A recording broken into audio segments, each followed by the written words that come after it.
Guys, ito na yung ating ginawang Kia Pride sedan. Carb tuning, cleaning, and tune up.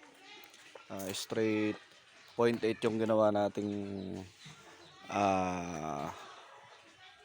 tune up. Tapos nagpalit tayo ng fuel filter. Dapat kasabayin natin yan pagka naglilinis tayo ng karburador.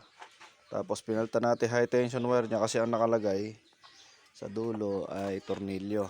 So, check na natin ngayon. Unang andar, start. Ayan, one-click start. Ayan. Dating makalangkang. Ngayon, tahimik na. One-click start na rin. Testing natin andar kung pino. Ayan. Ayan guys, ganyan siya kapino ngayon. Tapos, tingnan natin yung RPM ko ilan.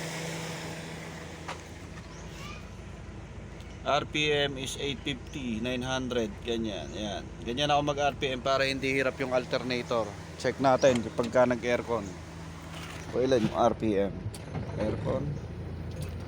Ayan guys, yung aircon nya is 950 or 980 siguro yan. Ayan. Patay ang aircon. Ayan. Pwede rin naman tayo mag-800. Ayan guys. Tapos pagka nagsindi tayo ng ilaw, syempre ayan, bababa ng konti. Sakto lang, hindi hirap ang alternator. So ito na, okay na ang Kia Pride ni Sir. Ayan. Ayan. So one more. Bote pare. Check natin kung okay na. Talaga. Ayan na to ha. Unang patong. Okay na guys. Thank you.